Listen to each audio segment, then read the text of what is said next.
तो आज हम टोटल 8 टॉपिक कवर करेंगे और साथ ही साथ जो भी हम पढ़ेंगे लास्ट में उसके प्रीवियस ईयर क्वेश्चन भी कवर करेंगे। तो आज की ये वीडियो आपके लिए काफ़ी इंपॉर्टेंट होने वाली है। मैं आपको पहले बता देता हूँ कि आज हम क्या क्या कवर करेंगे। सबसे पहले हम देखेंगे भारत का क्षेत्रफल और सामान्य जानकारी। उसके बाद भारत की जलीय और स्थलीय सीमा। नेक्स्ट टॉपिक देखेंगे भारत की स्थिति और विस्तार। साथ में देखेंगे भारत की मानक समय रेखा। उसके बाद देखेंगे कर्क रेखा से गुजरने वाले राज्य। उसके बाद देखेंगे भारत के दूरस्थ बिंदु। उसके बाद देखेंगे भारतीय सीमावर्ती और पड़ोसी देश। और साथ ही साथ देखेंगे राज्यों की अंतर्राष्ट्रीय सीमाएं। और इन सब टॉपिक को कवर करने के बाद लास्ट में हम इनके प्रीवियस ईयर क्वेश्चन कवर करेंगे। तो चलिए बिना देरी किए हुए वीडियो को शुरू करते हैं। तो चलिए वीडियो की शुरुआत करते हैं और सबसे पहले देखते हैं अपना पहला टॉपिक भारत का क्षेत्रफल और सामान्य जानकारी। कि भारत का क्षेत्रफल 32,87,263 वर्ग किलोमीटर है। तो जो पूरा भारत का एरिया है ये कितना है? 32,87,263 वर्ग किलोमीटर। कई बार एग्जाम में पूछा गया है, तो ये संख्या आपको याद रखनी है। तो इस संख्या को आपको याद रखने में आसानी कैसे होगी मैं आपको बताता हूँ। तो जो ये पूरी संख्या आप देख रहे हैं ये 3 से शुरू हो रही है और 3 से ही ख़त्म हो रही है। तो इसे आसानी से याद रख सकते हैं। जब भी आपके आगे ऑप्शन आएगा तो आपको पता होगा कि जो क्षेत्रफल है ये 3 से शुरू होगा और 3 से ही ख़त्म होगा। इसे आप आसानी से याद रख सकते हैं। वैसे भी आपको ये पता होना चाहिए कि जो भारत का क्षेत्रफल है 32,87,263 वर्ग किलोमीटर है। तो क्षेत्रफल की दृष्टि से भारत विश्व का 7वां सबसे बड़ा देश है। याद रखिएगा, भारत जो है ये विश्व का 7वां सबसे बड़ा देश है। तो इससे पहले 6 कौन कौन से देश हैं वो हम देख लेते हैं। तो नंबर 1 पर है रूस। पूरी दुनिया में क्षेत्रफल की दृष्टि से सबसे बड़ा देश है रूस। दूसरे नंबर पे है कनाडा। तीसरे नंबर पे है चीन। चौथे नंबर पे अमेरिका। 5वें नंबर पर ब्राज़ील। 6ठे नंबर पे ऑस्ट्रेलिया और 7वें नंबर पे है भारत। तो ये आपको क्रम याद रखना है क्योंकि अक्सर ये एग्ज़ाम में पूछ लिया जाता है। अभी जो आरआरबी एनटीपीसी के एग्ज़ाम चल रहे हैं इसमें ये पूछा जा रहा था कि क्षेत्रफल की दृष्टि से बताइए विश्व का तीसरा सबसे बड़ा देश कौन सा है, चौथा सबसे बड़ा देश कौन सा है। तो हम ये क्रम याद रख पाएंगे तभी हमको पता होगा। तो इसकी एक ट्रिक है, हम इसे ईजिली याद रख सकते हैं। हो सकता है आपको पता भी हो। तो ये ट्रिक है रुक चीन अब भारत। तो इसे हम कैसे याद रखेंगे? रुक, तो पहले रूस है, रूस कहाँ से है? कनाडा, ये हुआ रुक। उसके बाद है चीन, तो तीसरे नंबर पे है चीन। उसके बाद है अब, तो आ से अमेरिका, बा से ब्राज़ील। तो रुक चीन अब ख़त्म हो गया। अब बचा आ, तो आ से ऑस्ट्रेलिया, लास्ट में है भारत। रुक चीन अब आ भारत। तो ये आप पूरे के पूरे 7 देश इससे याद कर सकते हैं। तो हमने क्षेत्रफल के हिसाब से तो देख लिया। अब देखते हैं जनसंख्या के हिसाब से। तो जनसंख्या की दृष्टि से भारत विश्व का दूसरा सबसे बड़ा देश है। क्षेत्रफल की दृष्टि से 7वां बड़ा देश है और जनसंख्या की दृष्टि से दूसरा सबसे बड़ा देश है। नंबर 1 पे कौन है? तो सबसे ज़्यादा जनसंख्या कहाँ पर है? चीन में। दूसरे नंबर पे है भारत और तीसरे नंबर पे है संयुक्त राज्य अमेरिका। ये तीनों आपको याद रखने हैं। तो उसके बाद हम देखते हैं भारत का विस्तार। तो उत्तर से लेकर दक्षिण तक भारत का विस्तार कितना है? 3,214 किलोमीटर।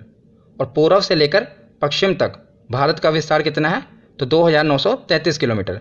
ये दोनों आपको याद रखने हैं। उत्तर से दक्षिण तक 3,214 किलोमीटर और पूर्व से पश्चिम तक 2,933 किलोमीटर। तो भारत का क्षेत्रफल संपूर्ण विश्व के क्षेत्रफल का 2.42% है। याद रखिएगा कि पूरे दुनिया के क्षेत्रफल का जो भारत का क्षेत्रफल है पूरी दुनिया के हिसाब से वो 2.42% है। और इसकी जनसंख्या जो है वो विश्व की जनसंख्या का 17.5% है। जो हमारे पास एरिया है ये पूरी दुनिया का एरिया का 2.42% है, पर जो जनसंख्या है ये 17.5% है। और ये जो जनसंख्या है ये 2011 की जनगणना के अनुसार है। हो सकता है अब जब जनगणना होगी तो ये बढ़ भी सकती है। तो इतना कुछ आपको जानना है भारत के क्षेत्रफल से। उसके बाद हम देखते हैं भारत की जलीय और स्थलीय सीमा। तो भारत की स्थलीय सीमा है 15,200 किलोमीटर।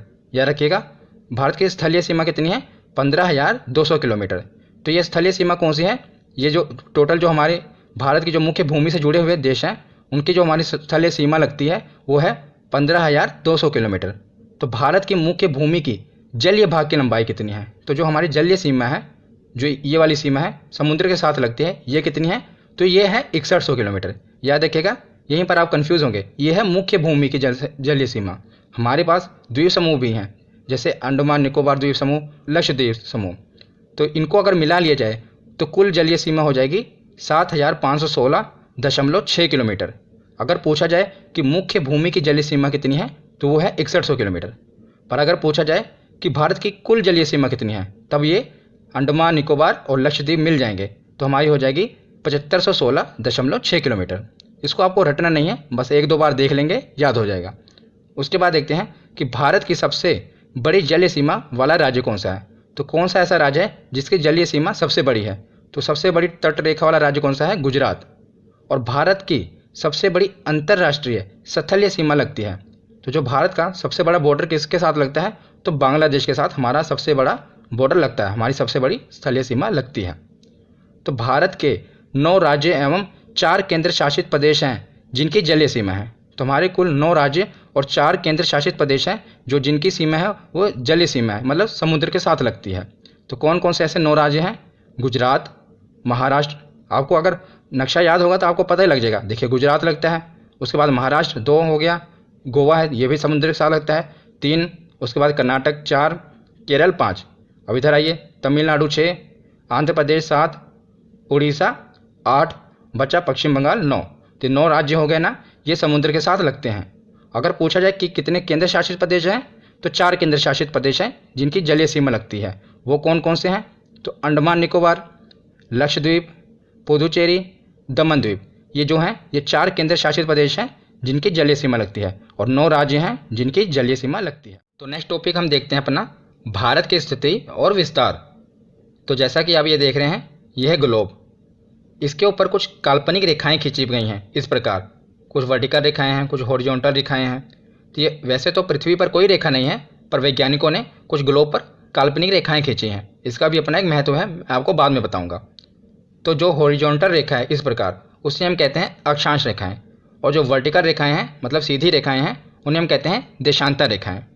तो आप जो पृथ्वी के बिल्कुल मध्य में, मतलब कि ग्लोब के जो पूरी मध्य में आप देख रहे हैं 0 डिग्री पर, यह है भूमध्य रेखा, जिसे हम इंग्लिश में कहते हैं इक्वेटर।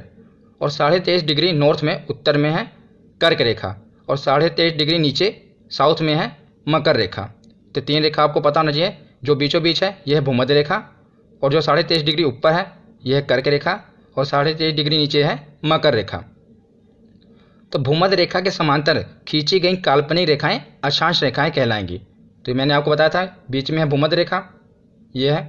तो इसके समांतर जितनी भी रेखाएं खींची गई हैं वो सारी कहलाएंगी अक्षांश रेखाएं, मतलब कि हॉरिजॉन्टल जितनी भी लाइन है वो सभी अक्षांश रेखाएं कहलाएंगे। और इंग्लिश में इसे कहेंगे लैटिट्यूड लाइन। तो और आसान है इंग्लिश में याद करना, जो लेटी हुई लाइनें हैं इन्हें लैटिट्यूड लाइन कहेंगे।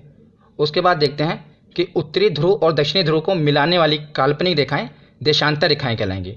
तो जिस प्रकार बीचों बीच अक्षांश रेखा 0 डिग्री पर है, इसे भूमध्य रेखा कहते हैं, उसी प्रकार देशांतर रेखा भी 0 डिग्री पर है। इसे हम कहेंगे, ये उत्तरी ध्रुव है आपको पता है, और यह है दक्षिणी ध्रुव। तो उत्तरी ध्रुव और दक्षिणी ध्रुव को मिलाने वाली जो काल्पनिक रेखाएं हैं इस प्रकार खींची गई हैं, उन्हें हम कहेंगे देशांतर रेखाएं। तो ये उत्तरी ध्रुव को और दक्षिणी ध्रुव से मिलाती हैं, काल्पनिक रेखाएं हैं, इन्हें देशांतर रेखाएं कहते हैं। इंग्लिश में कहते हैं लॉन्गिट्यूड लाइन्स। तो जो भारत है, भारत की हमारी स्थिति कहाँ पर है ग्लोब में? तो ये उत्तरी गोलार्ध और पूर्वी देशांतर में स्थित है। कैसे, मैं आपको बताता हूँ। तो जैसे ये भूमध्य रेखा है, इसके ऊपर जो भी देश हैं ये हैं उत्तरी गोलार्ध में, और जो नीचे इसके देश हैं ये हैं दक्षिणी गोलार्ध में। मतलब ये पृथ्वी को समझ लो 2 भागों में बांट रही है, एक उत्तरी गोलार्ध और दक्षिणी गोलार्ध। उसी प्रकार जो ये 0 डिग्री की देशांतर रेखा है ये भी 2 भागों में बांटती हैं। जो इसके इस तरफ हैं इसे कहेंगे पूर्वी देशांतर, और जो इस तरफ के देश हैं इन्हें हम कहेंगे पश्चिमी देशांतर। मतलब कि ये पूर्वी देशांतर वाले देश हो जाएंगे और ये पश्चिमी देशांतर वाले देश हो जाएंगे। तो हमारा भारत कहाँ पर है? तो हमारा भारत है, आप ये देख रहे हैं, ये है भारत। तो ये देखिए, आप इक्वेटर के ऊपर है तो उत्तरी गोलार्ध में हुआ, और देशांतर के पूर्व में है तो पूर्वी देशांतर में हुआ। तो जो भारत है ये उत्तरी गोलार्ध और पूर्वी देशांतर में स्थित है। आशा करता हूँ आपको इससे समझ आया होगा। तो उसके बाद हम देखते हैं कि जो भारत की स्थिति है, हमने पढ़ा कि अक्षांश रेखाएं और देशांतर रेखाएं हैं, ये पूरे ग्लोब पर काल्पनिक रेखाएं खींची गई हैं। तो भारत के ऊपर से भी कुछ अक्षांश रेखाएं और देशांतर रेखाएं गुजरेंगी, बिल्कुल गुजरेंगी। तो जो भारत की स्थिति है कि भारत किन अक्षांश रेखाओं और देशांतर रेखाओं के मध्य में है, ये कई बार एग्जाम में पूछा गया है, ये अब हम देखते हैं।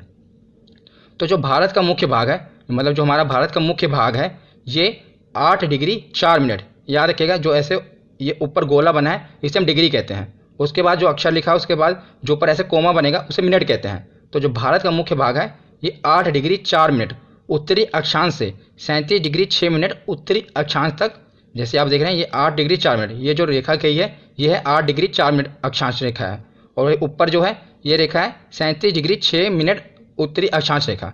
याद रखिएगा ये हम ऊपर वाले को उत्तरी और नीचे वाले को दक्षिणी नहीं कहेंगे, क्योंकि जो हमारा भारत था, मैंने आपको पीछे बताया कि उत्तरी गोलार्ध में है, तो ये जितनी भी अक्षांश रेखाएं हैं इनको हम उत्तरी अक्षांश रेखाएं ही कहेंगे। और जो ये रेखाएं हैं इन्हें हम कौन सी रेखाएं कहेंगे? पूर्वी देशांतर रेखाएं कहेंगे। क्यों? मैंने आपको पीछे बताया कि हमारा भारत उत्तरी गोलार्ध पूर्वी देशांतर में है, तो जो भी अक्षांश रेखाएं होंगी सभी रेखाओं को हम उत्तरी अक्षांश रेखाएं, और जो देशांतर रेखाएं होंगी उन्हें पूर्वी देशांतर रेखाएं कहेंगे। अब हम देखते हैं कि भारत कहाँ पर स्थित है। तो भारत है 8 डिग्री 4 मिनट उत्तरी अक्षांश रेखा से लेकर 37 डिग्री 6 मिनट उत्तरी अक्षांश रेखा के बीच में, और देशांतर रेखा के बीच में देखते हैं कहाँ पर है।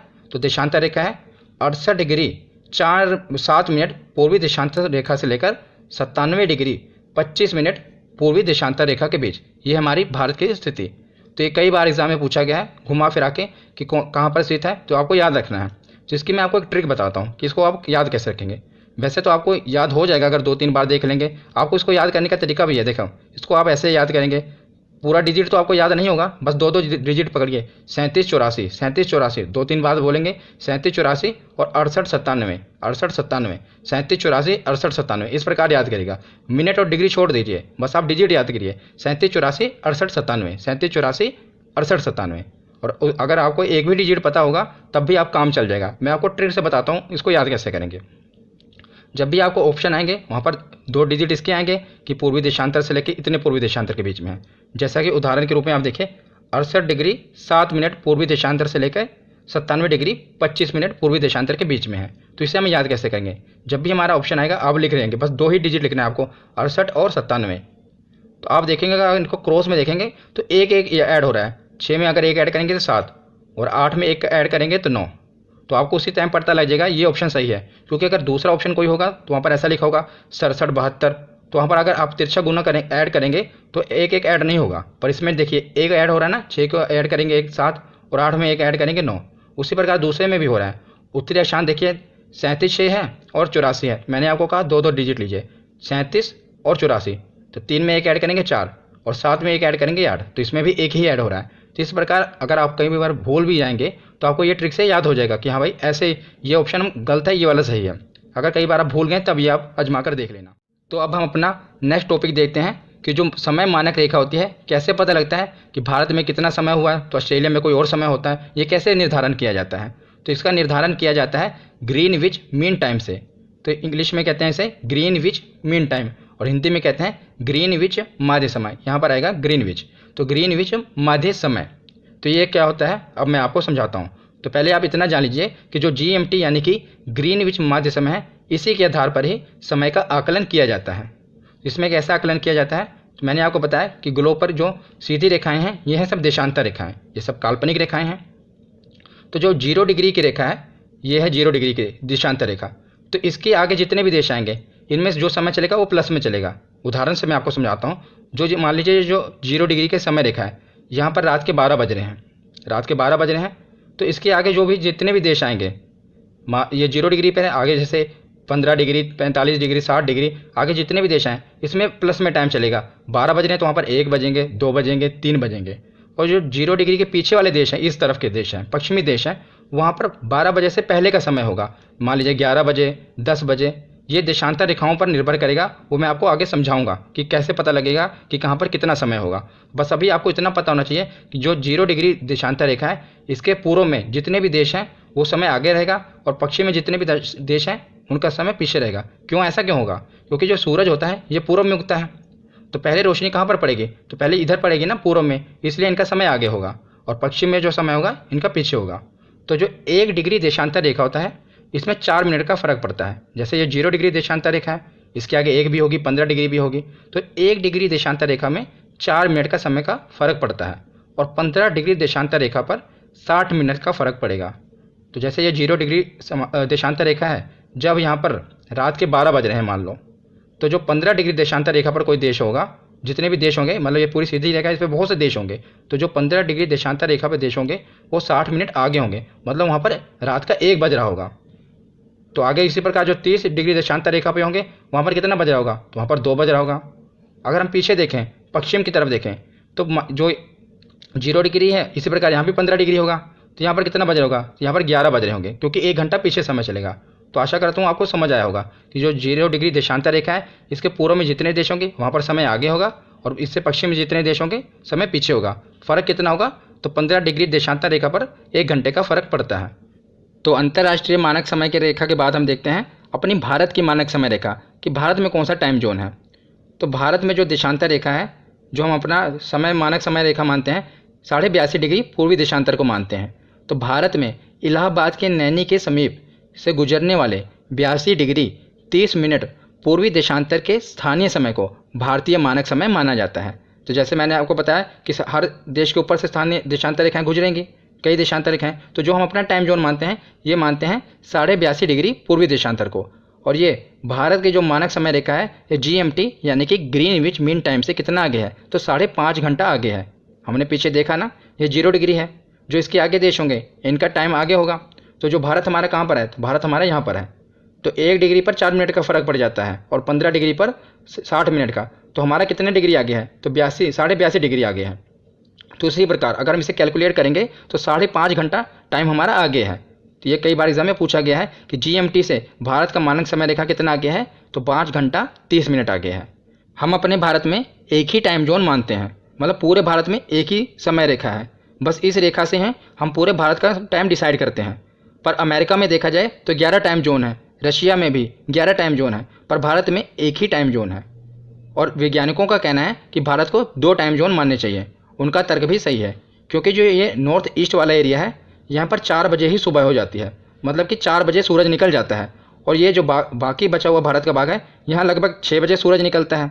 तो 2 घंटे का अंतर पड़ जाता है नॉर्थ ईस्ट वाले एरिया से और बाकी इस एरिया से। इसलिए वैज्ञानिकों का कहना है कि भारत को 2 टाइम जोन मानने चाहिए। पर अभी भारत सरकार कितने टाइम जोन मानती है, तो एक ही टाइम जोन मानती है, और वो कौन सी देशांतर रेखा है, तो याद रखिएगा 82.5 डिग्री पूर्वी देशांतर रेखा। और कई बार एग्जाम में पूछा जाता है, लगभग हर बार पूछा जाता है कि ये जो 82.5 डिग्री पूर्वी देशांतर रेखा है, ये किन किन राज्यों से होकर गुजरती है। तो याद रखिएगा ये 5 राज्यों से होकर गुजरती है। ये सीधी रेखा 5 राज्यों से होकर गुजरती है। तो सबसे ऊपर है उत्तर प्रदेश। उत्तर प्रदेश के बाद ये आती है, अब देखिए ध्यान से, मध्य प्रदेश में। मध्य प्रदेश के बाद ये आती है छत्तीसगढ़ में। छत्तीसगढ़ के बाद उड़ीसा, और उड़ीसा के बाद आंध्र प्रदेश। तो यहाँ से 82.5 डिग्री की पूर्वी देशांतर रेखाएं होकर गुजरती हैं। एक बार और देख लीजिए, सबसे ऊपर है उत्तर प्रदेश। अब अपने दिमाग में नक्शे को रखिए, उत्तर प्रदेश के नीचे मध्य प्रदेश, मध्य प्रदेश के नीचे छत्तीसगढ़, छत्तीसगढ़ के नीचे उड़ीसा का कुछ भाग, और उड़ीसा के बाद आंध्र प्रदेश। तो ये 5 राज्यों से होकर भारत की मानक समय रेखा गुजरती है। तो आशा करता हूँ आपको क्लियर हो गया होगा। अब हम देखते हैं कर्क रेखा से गुजरने वाले राज्य। तो अभी हमने पीछे मानचित्र में देखा कि 0 डिग्री जो इक्वेटर रेखा थी, यानी कि भूमध्य रेखा थी, उसके 23.5 डिग्री ऊपर कौन सी रेखा थी, तो वो कर्क रेखा थी। और वो कर्क रेखा भारत की बिल्कुल बीचों बीच से होकर गुजरती है। और ये पूछा जाता है एग्जाम में कि किन राज्यों से होकर गुजरती है, तो कुल 8 राज्य हैं। इनके लिए हमें कोई ट्रिक की ज़रूरत नहीं है, ये तो हमें वैसे भी पता होनी चाहिए कि कौन कौन से राज्यों के ऊपर से होकर गुजरती है। तो जो भारत का नक्शा है, ये तो हमें पता ही होना चाहिए। अगर आप कॉम्पिटिशन एग्जाम की तैयारी कर रहे हैं, तो जहाँ पर आप तैयारी कर रहे हैं वहाँ पर दीवार पर भारत का नक्शा और विश्व का नक्शा, ये दोनों लगा होना चाहिए। और जो भारत का नक्शा है, ये आपके दिल और दिमाग दोनों में छपा होना चाहिए। तो एक एक राज्य से आप वाकिफ़ होने चाहिए, तभी आप समझ लो कॉम्पिटिशन एग्जाम की तैयारी कर रहे हैं। इसीलिए ये चीज़ हमें ट्रिक से नहीं रटनी चाहिए हर चीज़ों को, इसे हम ऐसे ही देखते हैं। तो सबसे पहले आप देखेंगे कि जो कर्क रेखा है, ये बीचों बीच होकर गुजरती है। तो सबसे पहले कौन सा राज्य आएगा, गुजरात। तो गुजरात के बाद ये आगे देखिए राजस्थान का थोड़ा सा हिस्सा, राजस्थान के बाद मध्य प्रदेश, मध्य प्रदेश के आगे है छत्तीसगढ़, छत्तीसगढ़ के बाद झारखंड, और झारखंड के बाद आता है पश्चिम बंगाल, पश्चिम बंगाल के बाद बांग्लादेश तो हमारे अंदर है ही नहीं। तो उसके बाद है त्रिपुरा। नॉर्थ ईस्ट के 2 ही राज्य हैं, त्रिपुरा और मिजोरम। कौन कौन सा, त्रिपुरा और मिजोरम। तो फिर से देखिए, नंबर 1 पे है गुजरात। गुजरात के आगे थोड़ा आगे जाइए तो राजस्थान, राजस्थान का थोड़ा सा हिस्सा लगता है। तो राजस्थान का यही अक्सर हम भूल जाते हैं राजस्थान को ही, क्योंकि इसका थोड़ा सा हिस्सा लगता है। तो राजस्थान के बीचों बीच से जा रही है, तो मध्य प्रदेश तो होगा ही होगा, क्योंकि बीचों बीच में है मध्य प्रदेश।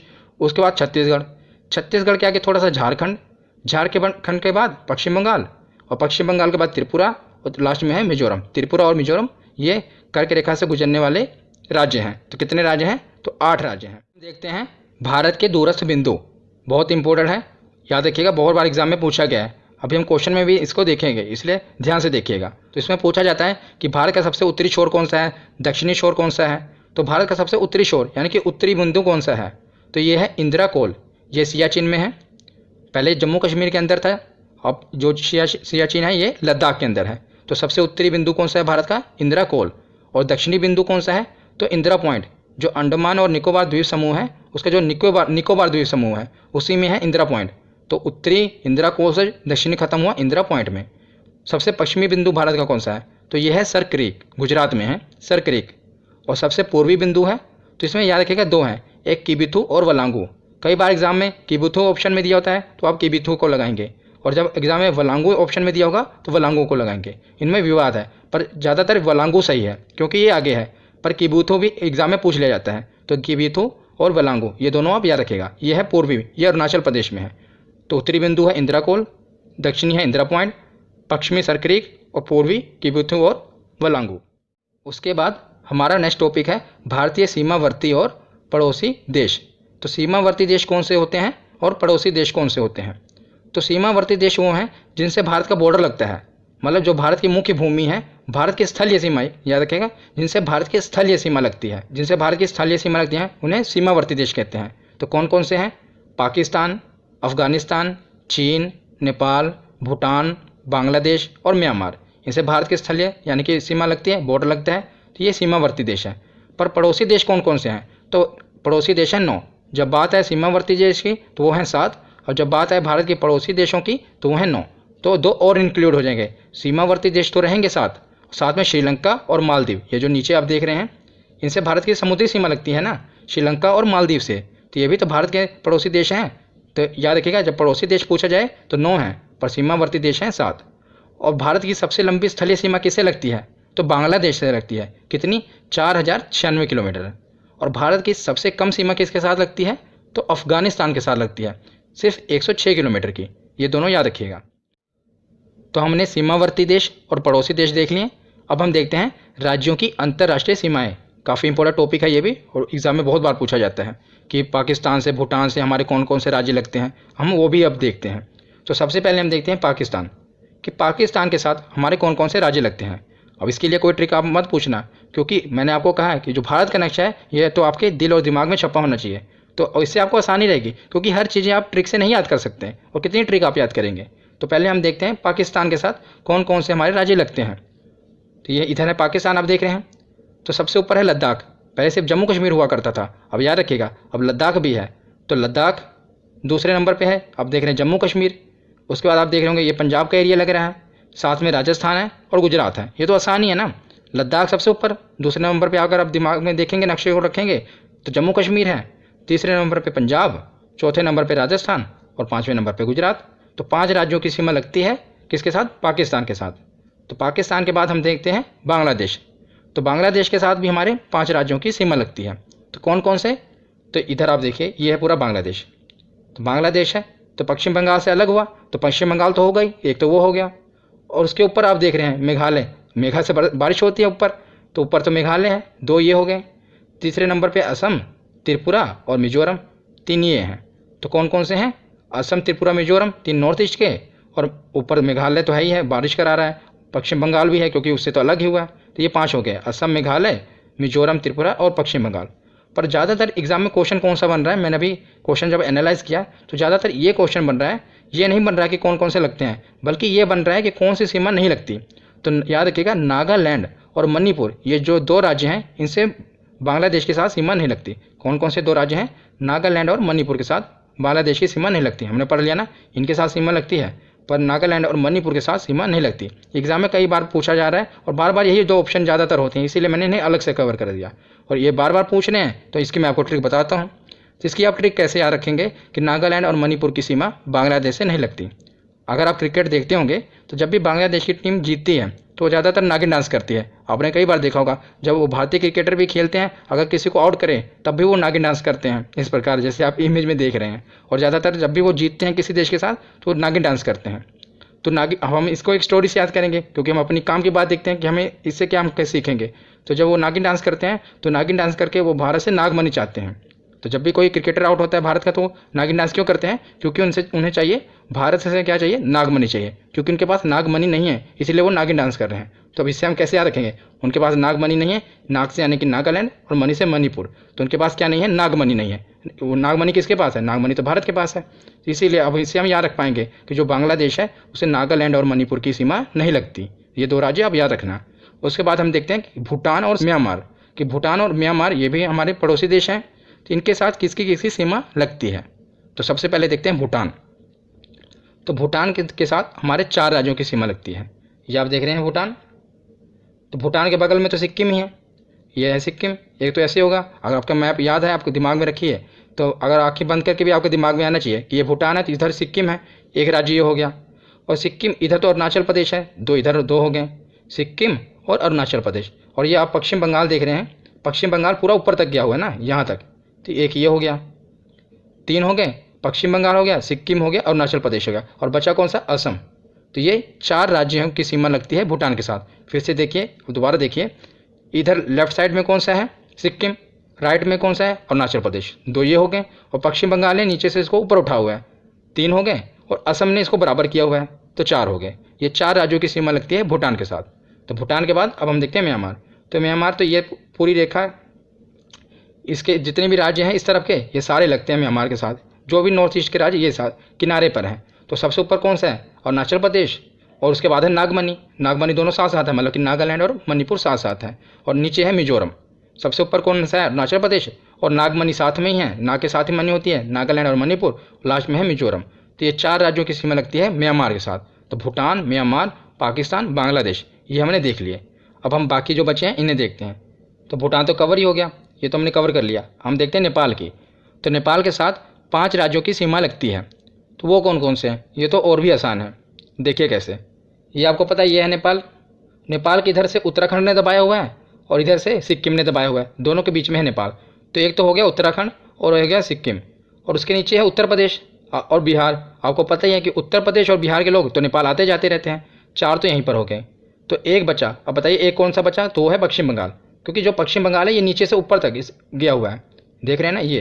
तो 5 राज्यों की सीमा लगी। एक बार दोबारा देखिए, कौन कौन सा? उधर से उत्तराखंड ने दबाया हुआ है, इधर से सिक्किम।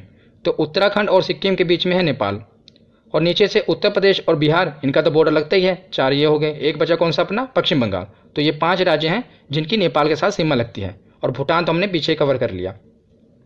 तो हमारे ये हो गए। अब लास्ट में हमारा एक बचा चीन। अब इसकी भी हम देख लेते हैं कि चीन के साथ हमारे कौन कौन से राज्यों की सीमा लगती है। तो चीन के साथ हमारे कौन कौन से राज्यों की सीमा लगेगी? सबसे ऊपर लद्दाख की सीमा लगेगी। याद रखिएगा, पहले हमारी जम्मू कश्मीर की सीमा भी लगती थी, पर अब हमारा ये ऊपर वाला एरिया ये तो लद्दाख हो गया।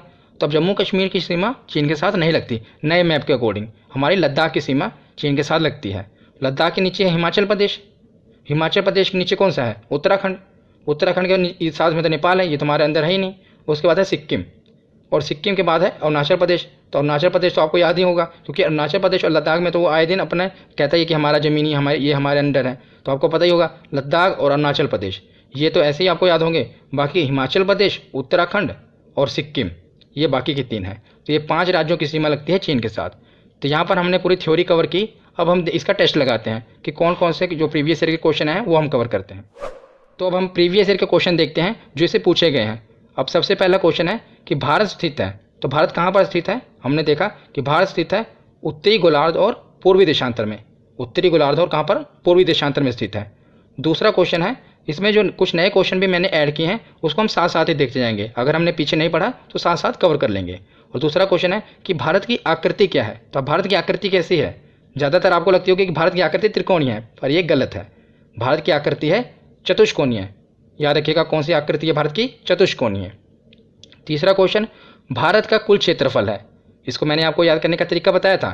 तो जब भी ऐसा है संख्या, तो भारत की जो क्षेत्रफल 3 से शुरू होता है और 3 से ही खत्म होता है। तो भारत का कुल क्षेत्रफल है 32,87,263 वर्ग किलोमीटर।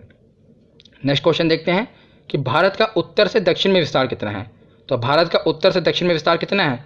3,214 किलोमीटर है, उत्तर से दक्षिण की बात की जाए तो याद रखिएगा 3,214 किलोमीटर। और नेक्स्ट क्वेश्चन है कि भारत का पूर्व से पश्चिम में विस्तार कितना है। तो ये दोनों क्वेश्चन बहुत बार एग्जाम में आते हैं। तो ये ऊपर से तो 3214 है और पूर्व से पश्चिम में है 2933 किलोमीटर। उसके बाद नेक्स्ट क्वेश्चन है कि भारत की तट रेखा की लंबाई कितनी है। तो इन्होंने मुख्य भूमि की ही पूछी है क्योंकि ऑप्शन से पता लग रहा है हमें। तो भारत की तट रेखा की लंबाई मतलब कि ये जो एरिया है इसकी लंबाई कितनी है, तो 6100 किलोमीटर इसका राइट आंसर होगा, ऑप्शन ए। उसके बाद अगला क्वेश्चन देखते हैं कि प्राचीन भारतीय भौगोलिक मान्यता के अनुसार भारतवर्ष किस द्वीप का अंग था। तो जैसे अब हम देखते हैं कि भारत एशिया का अंग था, तो ये प्राचीन के समय की बात कर रहे हैं। तो प्राचीन समय ये किसका अंग था, तो उस समय ये जम्बू द्वीप का अंग था। याद रखिएगा, इंपॉर्टेंट क्वेश्चन है। तो कौन से किस द्वीप का अंग था, जम्बू द्वीप। उसके बाद अगला क्वेश्चन है कि इंडियन स्टैंडर्ड टाइम और ग्रीनविच मीन टाइम के अंतर का में कितना अंतर है। तो जो हमारा भारत की मानक समय रेखा है ये कितनी आगे है ग्रीनविच मीन टाइम से, तो हमने पढ़ा था कि 5 घंटे 30 मिनट ये आगे है। उसके बाद नेक्स्ट क्वेश्चन है कि भारत का क्षेत्रफल विश्व के कुल भौगोलिक क्षेत्रफल का कितना है। तो कई बार एग्जाम में ये क्वेश्चन पूछा गया, देख ही रहे हैं आप। तो ये कितना है, अभी हमने पीछे पढ़ा था ना कि पूरे विश्व का हमारा भारत का कितना हिस्सा है, तो 2.4% हमारा भारत है पूरे विश्व का हिस्सा। क्षेत्रफल के हिसाब से कह रहे हैं ये। अगर जनसंख्या के हिसाब से बात करते हैं तो जनसंख्या के हिसाब से 17.5% है। उसके बाद नेक्स्ट क्वेश्चन है कि भारत में कितने राज्य समुद्र तट रेखा में है, मतलब जो भारत के कितने राज्य हैं जिनकी सीमा समुद्र तट से लगती है। तो हमने पीछे पढ़ा था कितने राज्य थे, 9 राज्य थे। और केंद्र शासित प्रदेश कितने थे, 4। तो यहाँ पर राज्य पूछा है तो 9 राज्य हैं। कौन कौन से ये शायद में लिख लिए, अब देख लेना, हमने पीछे पढ़ भी लिए थे। और केंद्र शासित प्रदेश पूछते तो वो 4 थे। उसके बाद नेक्स्ट क्वेश्चन है कि भारत में निम्नलिखित में से किस राज्य की तट रेखा सबसे लंबी है। तो कौन सा राज्य था जिसकी तट रेखा सबसे लंबी है, रेलवे में कई बार एग्जाम में ये पूछा गया है। तो गुजरात है, इसका सही ऑप्शन कौन सा होगा, गुजरात। गुजरात की तट रेखा सबसे लंबी है। अब आती है बात कि भारत का दक्षिणतम बिंदु कौन सा है। तो उत्तरी बिंदु कौन सा था, उत्तरी था इंदिरा कोल।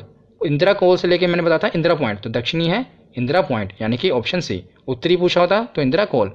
नेक्स्ट क्वेश्चन है कि इंदिरा पॉइंट का अन्य नाम क्या है। तो जो भारत का सबसे दक्षिणतम बिंदु है ये तो है इंदिरा पॉइंट, और इसके कुछ अन्य नाम भी हैं। तो इसके कुल 4 नाम हैं। एक तो है इंदिरा पॉइंट और इसके 3 नाम अलग हैं, वो भी आप देख लीजिए।